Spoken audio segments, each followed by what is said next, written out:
என்ன மீனா உங்களுக்கு இப்போ சந்தோஷமா? எனக்கு ஹெல்ப் பண்ணுற மாதிரி பண்ணிட்டு கடைசியில் காலை வரை விட்டீங்களே நீங்கள். இப்போ உங்களுக்கு அப்படியே ரொம்ப சந்தோஷமா இருக்குமில்ல அப்படின்னு சொல்லிட்டு இருக்கிறாங்க. இதை பார்த்துருக்கிற முத்து, என்ன பார்லரம்மா நீ பண்ண தப்புக்கு எதுக்கு இப்போ மீனா போய் திட்டிட்டு இருக்கிற நீயே?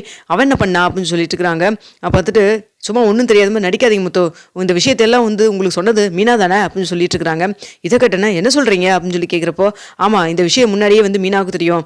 அவன்கிட்ட எத்தனையோ தடவை நான் கெஞ்சி கெஞ்சி கேட்டேன். கொஞ்ச நாள் சொல்ல வேண்டாம் சொல்ல வேண்டாம்னு சொல்லிட்டு கடைசி 7 நாள் கூட சொல்லணும். அப்படி சொல்லலைன்னா கண்டிப்பாக நான் எல்லா விஷயத்தையும் வீட்டில் சொல்லிடுவேன்னு சொல்லி என்கிட்ட பிளாக்மெயில் பண்ணாங்க. நான் ஃபஸ்ட்டு மனோஜிட்ட தான் சொல்லான் இருந்தேன்.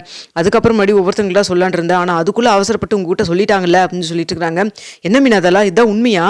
உண்மையாலுமே உனக்கு முன்னாடி இந்த விஷயம் தெரியுமா அப்படின்னு சொல்லிட்டு எல்லாருமே அப்படியே திரும்பி பார்க்குறாங்க மீனாவை. அப்போ மீனா என்ன சொல்கிறதுன்னு தெரியாமல், இல்லை அது அப்படின்னு சொல்லிட்டு இருக்கிறாங்க. ஏம்மா சொல்லுமா, உனக்கு முன்னாடி தெரியுமா அப்படின்னு சொல்லிட்டு அண்ணாமலை கேட்குறாரு. அப்போது அண்ணாமலை கேட்டோன்னே என்ன பண்ணுறதுன்னு தெரியாமல், எல்லாரும் என்னை மன்னிச்சிருங்க. இந்த விஷயம் 1 மாதத்துக்கு முன்னாடி தான் எனக்கு ஊருக்கு போயிருந்தப்போ அந்த கோவிலில் போய் குளத்தில் தண்ணி எடுத்துகிட்டு வர சொன்னீங்கல்ல, அப்போ எடுக்க போகிறப்ப தான் நான் ரோகிணி அவங்க அம்மாவோட வச்சு பார்த்தேன். அவங்க அப்பாவுக்கு தவசம் கொடுத்துட்டு இருந்தாங்க. அப்போ தான் எனக்கு எல்லா விஷயம் தெரிய வந்துச்சு. உடனே செம கோவத்தில் தான் திரும்பி எல்லாத்தையும் சொல்லலான்னு சொல்லிட்டு தான் நான் வந்தேன். ஆனால் என்னைய இவளோ அவங்க அம்மாவும் சேர்ந்து தயவு செய்து சொல்லாதீங்கன்னு சொல்லிட்டு கால் விழுந்து கெஞ்சி கேட்டாங்க. சொன்னது அப்படி இல்லை, நான் போய் சொன்னேன்னா கண்டிப்பாக என் உயிரை நான் மாச்சுப்பேன். அது மட்டும் இல்லாமல் நான் சும்மா மட்டும் இருக்க மாட்டேன், கிறிஸ்டின் சேர்த்து தான் போவேன். நான் வாழாத இந்த உலகத்தில் கிறிஸ்டின் மட்டும் இதுக்கு வாழணும் அப்படிங்கிற மாதிரி சொன்னாங்க. எனக்கு கிறிஸ்டின் இதை மட்டும்தான் எனக்கு கண்ணில் தோணுச்சு. எனக்கு ரோகிணி பற்றியோ அவங்க அம்மா பற்றியோ எனக்கு கவலை இல்லை.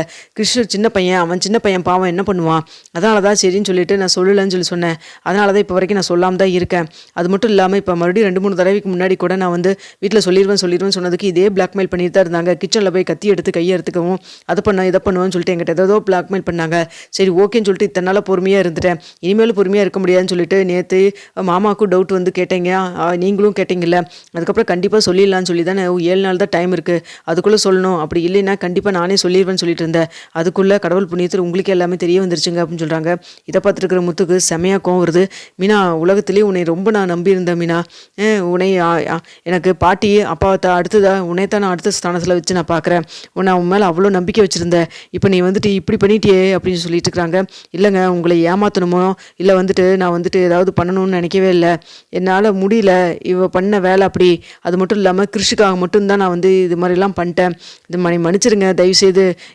நீங்கள் சொல்கிறது எனக்கு புரியுது, நான் பெரிய தப்பு பண்ணிட்டேன் தான், மறைச்சிடக்கூடாது சொல்லியிருந்துருக்கணும் தான்.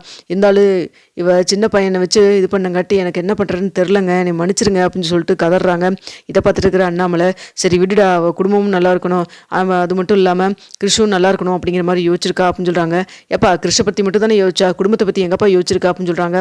இதை கேட்டுட்டு இருக்கிற அண்ணாமலை சொல்கிறாங்க, டேய் உனக்கு புரியலையாடா, நம்ம சொல்லியிருந்தோம்னா கண்டிப்பாக பெரிய பிரச்சனை வந்திருக்கும், கிருஷியை விட்டு வெளில அனுப்பிச்சிருப்போம்னு சொல்லிட்டு ஏதோ நினச்சிருந்துருக்கிறா அப்படின்னு சொல்லிட்டு இருக்கிறாங்க.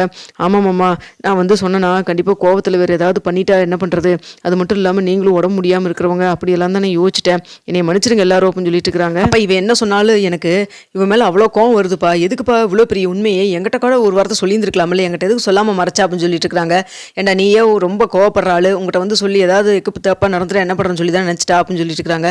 அப்போ மாமா நீங்களாவது என்னை புரிஞ்சுக்கிட்டீங்களே, எங்க நீ மன்னிச்சிருங்க அப்படின்னு சொல்லிட்டு இருக்கிறாங்க. இதை பார்த்துட்டு இருக்கிற விஜயா தான் சான்ஸ்னு சொல்லிட்டு, ஏண்டி நீ வாயை திறந்தா அத்தனையும் உண்மையை தான் பேசுவோம், பொய்யே பேச மாட்டேன்னு சொல்லி எல்லாரும் நம்பிட்டு இருந்தோம்.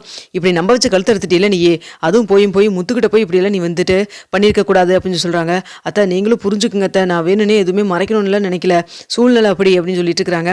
அப்போ சொல்கிறாங்க, இவளே ஒரு கேடு கட்டவ, இவ வாயை திறந்தா போய் தான் பேசிட்டு இருப்பா, இவளுக்கு துணை போயிட்டே இல்லை நீ ஏன் அப்படின்னு சொல்லிட்டு இருக்கிறாங்க. அத்தான் நான் உண்மையை மறைச்சிட்டு ஒவ்வொரு நாளும் தூக்கம் இல்லாமல் பித்து பிடிச்ச மாதிரி இதே யோசிச்சுட்டு பைத்தியம் பிடிச்ச மாதிரி இருந்துட்டு இருந்தேன். என் சூழ்நிலை கொஞ்சம் புரிஞ்சுக்குங்க, என்னால் இந்த உண்மையை மறைச்சிட்டு இருக்கவே முடியல. ஆனால் இவ சர்வசாதாரணமாக ஒவ்வொரு நிமிஷத்துக்கு ஒருக்கா அத்தனை பொய் அத்தனை பித்தலாட்டம். இந்த 1 மாசமாக கூட இருக்கிறப்ப தான் தெரியுது இந்த ரோகிணி அவங்களுடைய உண்மை வெளியில் தெரியக்கூடாதுன்னு சொல்லிட்டு எத்தனை வேலை பண்ணியிருக்காங்க, எத்தனை பொய் பேசியிருக்காங்கிறது நான் தெரிஞ்சுக்கிட்டேன். ஆனால் இவங்கள மாதிரிலாம் நம்ம நிலையில் இருக்கவே முடியாதுங்க அப்படின்னு சொல்லிட்டு இருக்கிறாங்க. இங்கே பாரு மீனா, உங்கள்கிட்ட நான் விளக்கமெல்லாம் நான் கேட்க வரல, நீ பண்ணது என்னதான் மகா பெரிய தப்பு தான், என்னால் அதை மன்னிக்கவே முடியாது அப்படின்னு சொல்லிட்டு முத்து ரொம்ப கோவமாக சொல்லிட்டு இருக்கிறாங்க. எங்க கொஞ்சம் புரிஞ்சுக்குங்க, சூழ்நிலை தான், என்னை மன்னிச்சிருங்க, மன்னிச்சு ஏற்றுக்க மாட்டீங்களா அப்படின்னு சொல்லிட்டு கதறாங்க. இதை பார்த்துருக்குறான் நம்மள, டே நான் சொன்னால் நீ கேட்பியலடா அப்படின்னு சொல்கிறாங்க. சொல்லுங்கப்பா அப்படின்னு சொல்லி கேட்குறப்போ, மீனாவை தயவுசெய்து கோவிச்சுக்காத, மீனா கிருஷிக்காக யோசிச்சிருக்கா, சின்ன பையன் என்ன பண்ணுவான்னு சொல்லிட்டு யோசிச்சிட்டா, இவ மனசு இலகன மனசு அப்படின்னு சொல்லிட்டு இருக்கிறாங்க. அதான்ப்பா இவ இலகன மனசு, இவ என்ன சொன்னாலும் கேட்பா அப்படிங்கிறனால தான் பார்லராமா மீனாவுடைய தலையில் ஏறி உட்காந்து வந்துட்டு ஆட்டி இருந்திருக்கிறாங்க அப்படின்னு சொல்லி பேசிட்டு இருக்கிறாங்க.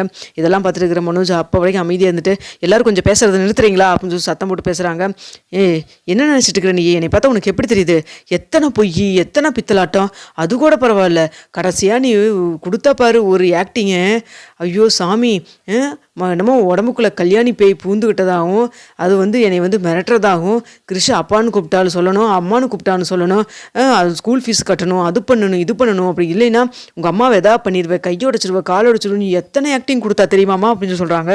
இதை கேட்டு என்கிட்ட இதனால தான் வந்துட்டு அவன் அப்பான்னு கூப்பிட்டா கூட எல்லாம் உனக்காக தான் பண்ணுறேன், உனக்காக தான் பண்ணுறேன்னு சொன்னியாடா அப்படின்னு சொல்லி கேட்குறாங்க.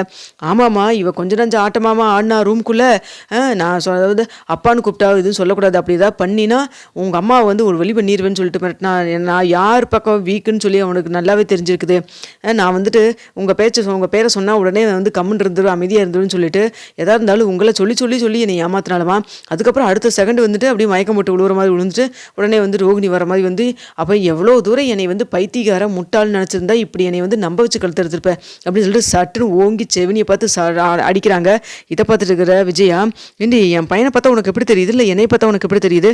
என் குடும்பத்தையே வந்து ஏமாளி குடும்பம்னு நினச்சிட்டே நீ, எவ்வளோ பித்தலாட்டம், இந்த 2 வருஷமா எத்தனை போய் பேசிட்டு இருந்திருப்பேன் அப்படின்னு சொல்லிட்டு இருக்கிறாங்க. இதை பார்த்துட்டு இருக்கிற ரோஹிணி சொல்கிறாங்க, ஆண்டி நான் வந்து மனோஜோட சந்தோஷமாக வாழணும் அப்படிங்கிறக்காக தான், கல்யாணம் ஆயிடுச்சுதான் இல்லைன்னு சொல்லலாம், நான் அவர் இறந்துட்டார்ல அப்படின்னு சொல்கிறாங்க. அவர் இறந்துட்டாருன்னா நீ வாழ்ந்த வாழ்க்கை பொய்யின் ஆயிருமா? அதான் உனக்கு நீ வாழ்ந்த வாழ்க்கைக்கு சாட்சியாக தான் இந்த பையன் இருக்கிறான்ல, உனக்கு அறிவுங்கிறது கொஞ்சம் கூட இல்லையா அப்படின்னு சொல்லி பேசுகிறாங்க. அப்போ வந்துட்டு இங்கே பாருங்க அப்படி இல்லைங்க, அவன் கிருஷ் இருக்காந்தா இல்லையே நல்லா சொல்லல, ஆனால் அதுக்காக நான் எப்போவுமே வந்துட்டு மனோஜ் தான் எனக்கு எல்லாமே அப்படின்னு சொல்லிட்டு இருக்கிறாங்க. சும்மா வாய் கூசாமல் போய் பேசாத நீயே, முன்னாடி நீ இந்த வீட்டுக்குள்ளே வந்து சொகுசு கண்டதுக்கப்புறம் அடுத்து வந்துட்டு உங்கள் ஆத்தாக்காரி மூலமாக கிருஷ் எங்கே கொண்டு வந்து பழக விட்டு இப்போ அவனை இங்கே வந்து தங்க வச்சிடலான்னு முடிவு பண்ணியிருக்கேன். எந்த அளவுக்கு எங்கள் வீட்டில் இருக்கிற எல்லாத்தையும் வந்து கோமட்டை ஆக்கிட்டு இருக்கிற நீயே அப்படின்னு சொல்கிறாங்க.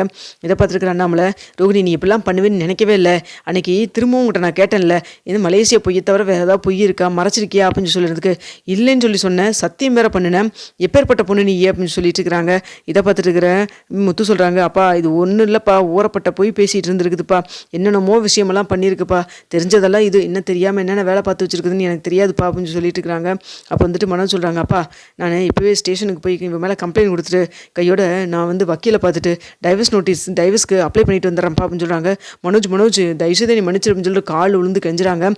நீ கையை பிடிச்சாலும் சரி, காலை பிடிச்சாலும் சரி, நீ தலைகளாக நின்னாலும் சரி, இனிமேல் உனக்கு எனக்கு எந்த ஒரு சம்மந்தம் கிடையாது, நீ யாரோ நான் யாரோ, ஒழுங்கா நானே கழுத்து பிடிச்சி வெளில தள்ளுறதுக்கு முன்னாடி மரியாதையே கிளம்பி வெளில போயிரு அப்படின்னு சொல்லிட்டு இருக்கிறாங்க. இதை பார்த்துட்டு இருக்கிற அண்ணாமலை, என்னடா உண்மையாக தான் சொல்கிறியா அப்படின்னு சொல்லி கேட்குறாங்க.